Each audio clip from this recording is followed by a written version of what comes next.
Okay, fine. I'll review every book I read in 2025.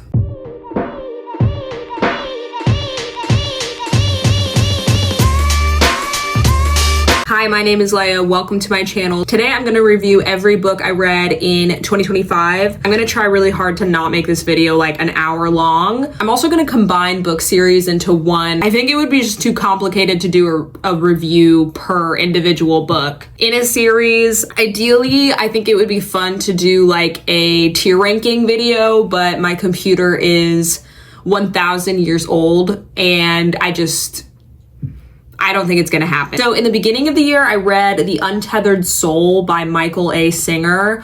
I did not like this book. I feel like I have a complicated relationship with self-help books in general. This was a spiritual self-help book. I thought the first two chapters were good, but then it just went downhill from there. I just don't think it worked for me. I think it was a little too extreme. At one point, I think he literally said, like, if you follow the whole like life advice, you'll always be happy and like you'll never be sad again. And I'm like, I just don't think that's how emotions work. It was a little too out there for me, so I would not recommend that personally. Then I read The Vanishing Half by Brit Bennett. I really liked this book. I thought it had a very unique premise. I thought it was really entertaining. It had really good commentary on racism. I really enjoyed it. I thought it was entertaining the entire way through. My only issue is I thought the ending was a little anticlimactic. I don't know what I wanted the ending to be, but I remember reading it and getting to the end and being like, oh,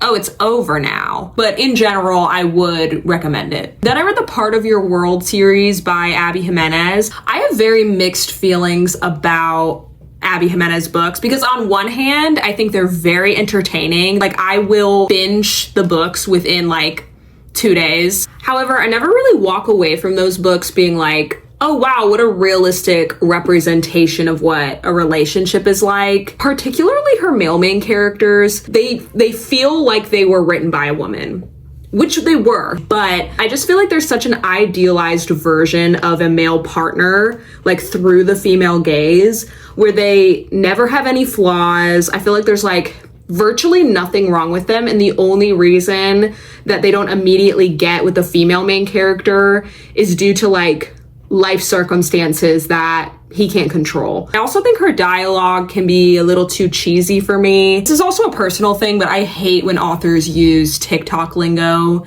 in their books. I just feel like it dates it. Trends nowadays are so fast. Like you have 30 seconds. You have 30 seconds before it's not cool anymore and it's not funny anymore and now it's cringy. And I know I'm not the only one. And you know who agrees with me? Tina Fey. Tina Fey agrees with me when she was producing Mean Girls. Then I read Organ Meats by K-Ming Chang. This was hands down the weirdest book I've ever read. Ever. I really liked the writing in it. I think that there's a lot of commentary on womanhood and girlhood, but I don't know what the commentary was. I don't know if I would recommend it.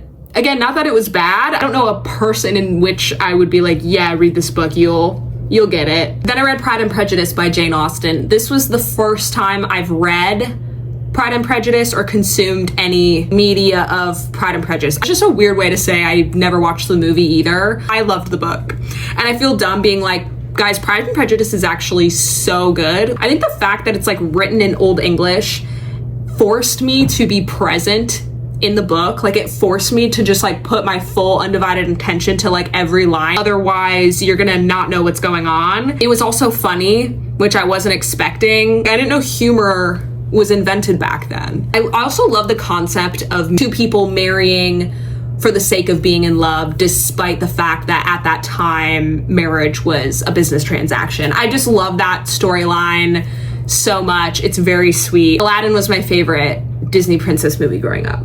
Aladdin's not a Disney princess, Jasmine is, whatever. Next, I read A Man's Search for Meaning by Viktor E. Frankl. This was part memoir, part self-help. The memoir was about a man that survived, I want to say 5 concentration camps.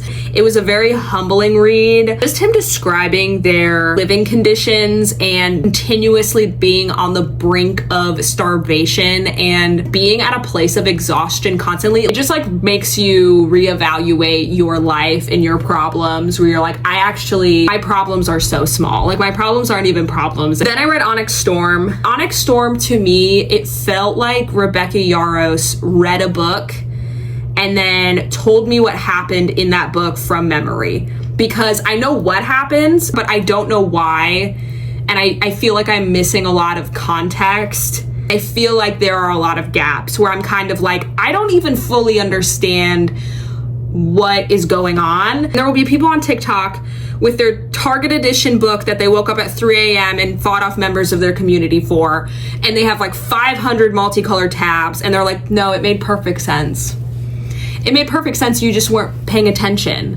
I feel crazy. I feel cuckoo for Cocoa Puffs. I think for me personally, I'm good.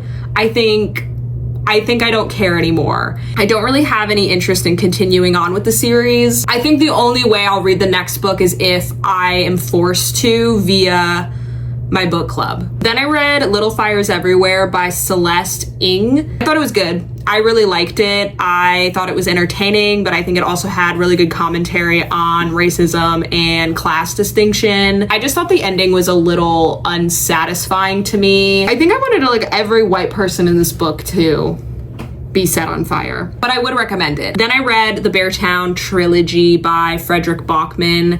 I really, really, really liked this book series. I do think the first book was better than the second and the third, but I still really enjoyed the second and the third.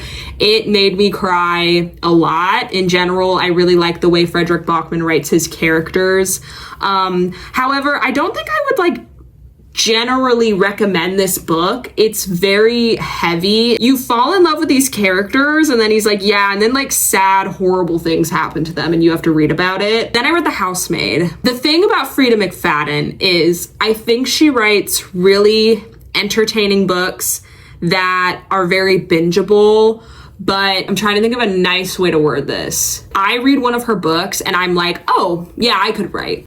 It's not a book that I would typically gravitate towards. I just really like feeling connected to characters and feeling emotionally attached to the story. I don't know, I'm just gonna move on. And I read Dark Places by Gillian Flynn. I thought it was just okay. And I also think that thrillers in general just is not my favorite genre to read. And I'm still trying to figure out why. I think that the main character in this book, Libby, did develop throughout the story, which I did enjoy reading about.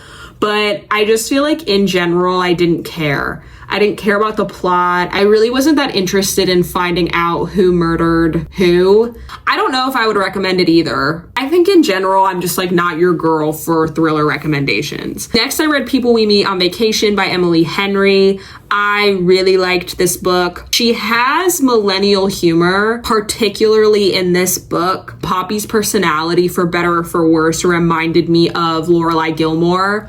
And it kind of turned me off to her in the beginning of the book. But then obviously the more you read and the more you get to know her, she starts to have more substance. I think I also like this book because I find it relatable. I would recommend this. I think in the Emily Henry universe, this book tends to be people's least favorite, but I actually liked this more than like Beach Read, for example. Next, I read The Wishing Game. This book was not like anything I've ever read before. It was kind of like an adult version of Charlie and the Chocolate Factory. Like, it was whimsical and fantastical, but it was also kind of like dark and heavy at times. This actually made me cry a lot. Like, I remember feeling kind of exhausted, but at the same time, I didn't feel super connected to the characters. And I also thought that we needed to spend more time developing the character relationships. Like, it just kind of felt rushed. That was my only issue with it, but overall it was good and I would recommend it. I read Tom Lake by Ann Patchett. I think I just went into this book expecting it to be about the complexities of mother-daughter relationships. That's not really what the book's about. It's like the book is about a mother telling her daughters about how she used to date this now famous movie star. I just didn't care about that man. This like movie star that you put on a pedestal was like actually kind of a shitty guy.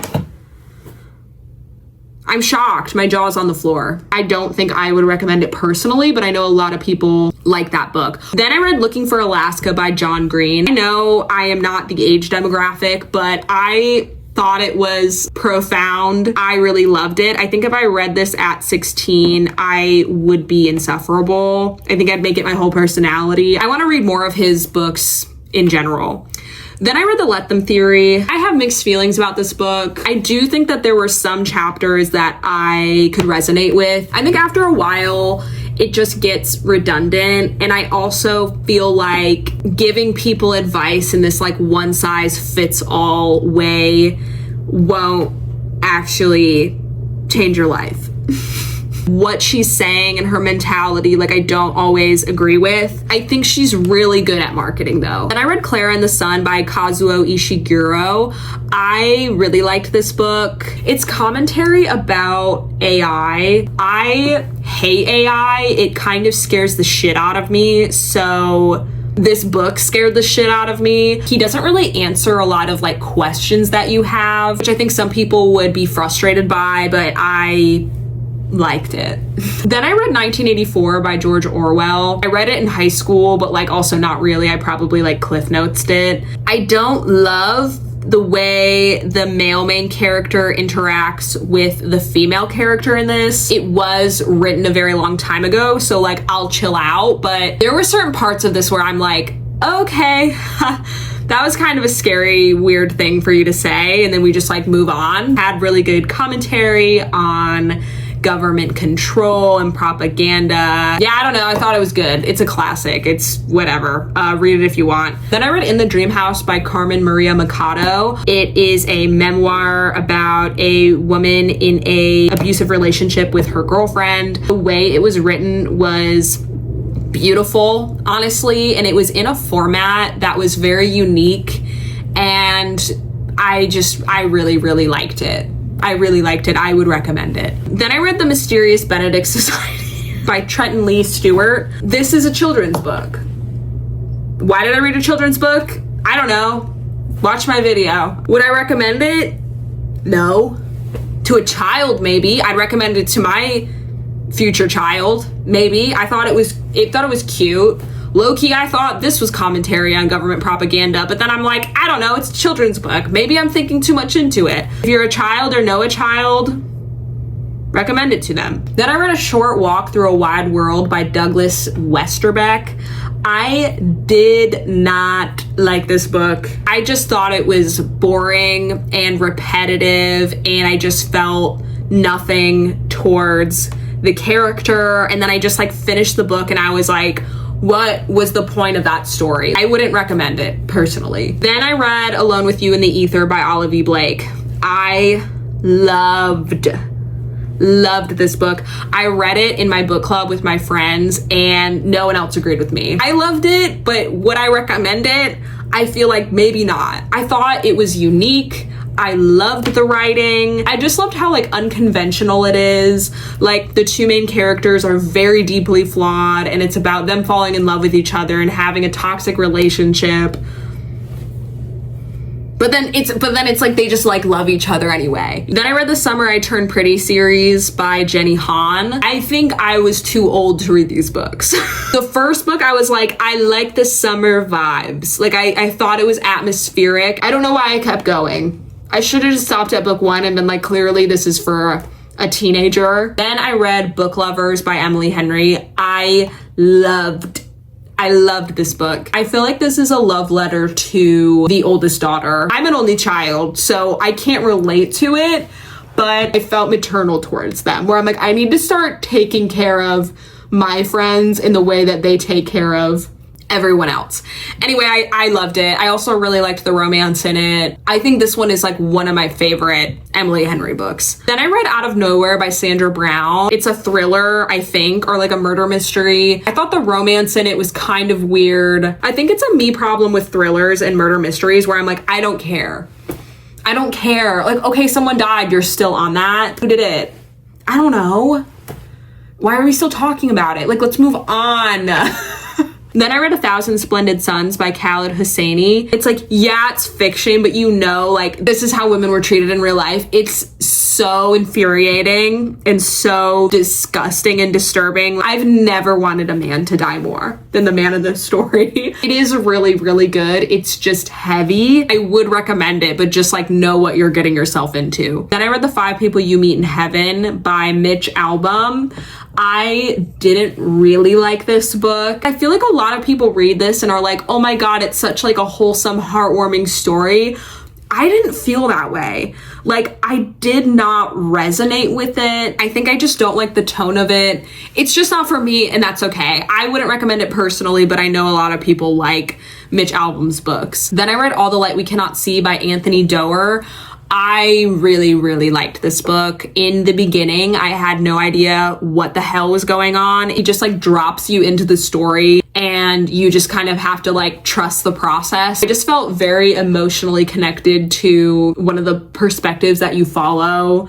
And I did cry at the end of this book. Then I read I Who Have Never Known Men. Having a really hard time saying that. This book straight up made me spiral, like in a way that was not fun. I finished this book and I just like stared at a wall and just like contemplated my existence. I loved it. I thought the book was really, really good. I think you're either gonna read it and not care for it at all, or you're gonna read it and it's gonna do things to you. I would recommend it, but also like, no, I wouldn't. Then I read The Invisible Man by Ralph Ellison. This is a classic. It was really, really good. It has themes of racism, and then you're also following this character as he discovers his identity and where he fits in the world. I feel like I needed to read this book in a classroom setting. Everything that's happening to the main character matters, and everything...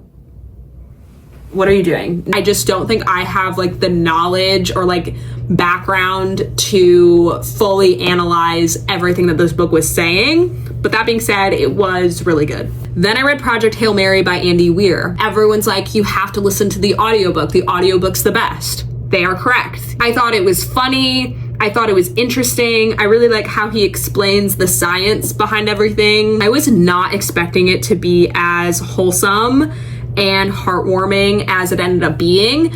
Do I think the book is realistic? No. Sometimes you can just have fun. Then I read A Tree Grows in Brooklyn by Betty Smith. I thought it was really good. I thought it was very wholesome. I just think it was really like sweet and sentimental to read about like certain aspects of like girlhood and certain milestones like transcends time. Then I read Someone Who Will Love You in All Your Damaged Glory by Raphael Bob Waksberg. He's the creator of BoJack Horseman. That's why I bought the book. I'm not gonna lie, I thought this book would be darker. I thought it was funny and I did really like it. It just like isn't as like emotionally devastating as I thought it would be, but I would still recommend it. Then I read the Scholomance series. I was very surprised by how much I enjoyed this book series. I think that the main character is absolutely insufferable. I like could not stand her in the beginning of the book, but then the more I read, you kind of just like get used to her personality. And then by the end, I loved her. I also loved this book because you can tell that she knew exactly how it was going to end as she was writing the first book. Everything feels like very intentional and it all ties together and makes sense in the end. I really, really liked it. Then I read The Push by Ashley Audrain. I also didn't like this book. I think that's what I've like come to learn this year is I don't like thrillers and I don't know why I keep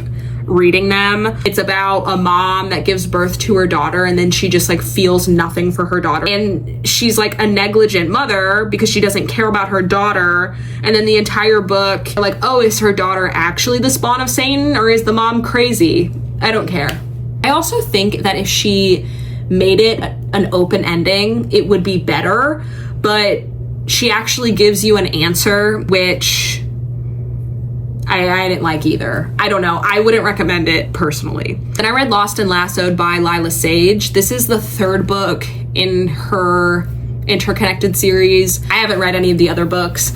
I liked it. My friends who listened to this on audio really hated it. So I feel like the audio is bad, because I didn't listen to the audio at all.